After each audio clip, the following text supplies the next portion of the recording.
पटना में famous businessman Gopal Khemka की हत्या हो गई, लेकिन उनकी हत्या से उनके बेटे की हत्या को जोड़कर देखा जा रहा है। क्या कुछ ऐसा है जो बेटे गुंजन की हत्या से जुड़ा हुआ है? दरअसल आपको बता दें, गोपाल खेमका के बेटे की हत्या भी कुछ इसी तरीके से की गई थी। अब ऐसे में सवाल उठता है कि क्या बेटे गुंजन की हत्या के अनसुलझे केस और गोपाल खेमका के मर्डर में किसी तरीके का कोई कनेक्शन है?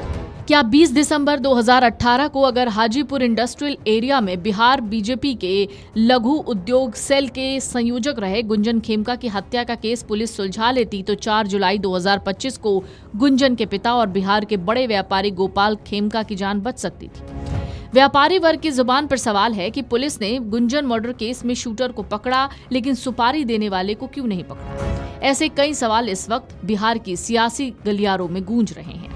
गुंजन के पिता यानी गोपाल खेमका, जिनकी लगभग 7 साल बाद उसी तरीके से पटना में उनके अपार्टमेंट के बाहर शुक्रवार की रात हत्या हो गई।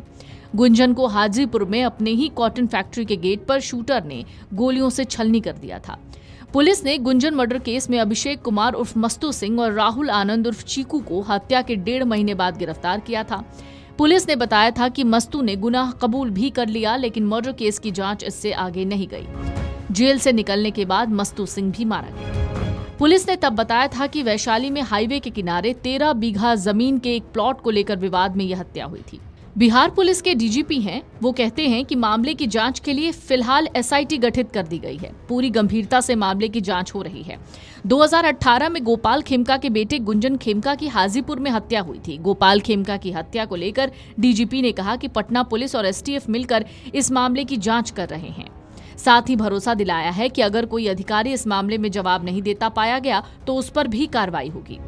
गोपाल खेमका की हत्या के सीसीटीवी फुटेज में दिखता है, जैसे ही खेमका की गाड़ी गेट के पास आकर रुकी, वहीं पास में गाड़ियों के बीच छिपा एक शख्स बाहर निकलकर आया और बेहद नजदीक से खेमका के सिर में गोली दाग दी। खेमका की गाड़ी के पीछे एक और गाड़ी आई थी, लेकिन किसी ने हमलावर को पकड़ने की कोशिश नहीं की। बताया जा रहा है गोपाल खेमका की हत्या के तार बेऊर जेल से जुड़े हुए हैं। कई थानों की पुलिस के साथ आईजी ने जेल में छापेमारी की, जहां से कई सामान भी बरामद हुए हैं। लेकिन अब गोपाल खेमका के बेटे की मर्डर से भी गोपाल खेमका के मर्डर की कड़ियां जुड़ती हुई नजर आ रही हैं। हाजीपुर में फैक्ट्री के गेट पर गोपाल खेमका के बेटे गुंजन खेमका को 3 गोली मारी गई थी, जिसमें 2 गोली उन्हें लगी थी और 1 गोली चालक को लगी थी। इसमें गुंजन की मौत हो गई थी। जिस तरह दिन दहाड़े घटना को अंजाम दिया, उससे साफ था कि इसमें पेशेवर शूटर की संलिप्तता थी। वहीं पिता गोपाल खेमका पर भी एक अपराधी ने नजदीक से जाकर उनके सिर में गोली मारी। पुलिस ने इस घटना में मौके से खोखा और एक जिंदा गोली जब्त की है। वहां मौजूद गार्ड ने बताया कि उसने 1 गोली चलने की आवाज सुनी थी। पुलिस का दावा है शूटर की गिरफ्तारी होते ही हत्या के पीछे की वजह और मास्टरमाइंड का खुलासा भी हो जाएगा। फिलहाल पुलिस जमीन से जुड़े सभी मामलों की जांच कर रही है।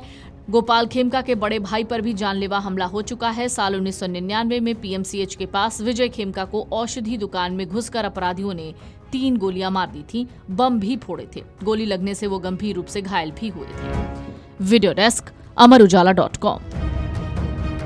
अगर आप ये वीडियो YouTube पर देख रहे हैं तो हमारे चैनल को सब्सक्राइब कर बेल आइकन दबाएं और Facebook पर देख रहे हैं तो हमारे पेज को लाइक करें। अगर आप ये वीडियो YouTube पर देख रहे हैं तो हमारे चैनल को सब्सक्राइब कर बेल आइकन दबाएं और Facebook पर देख रहे हैं तो हमारे पेज को लाइक करें।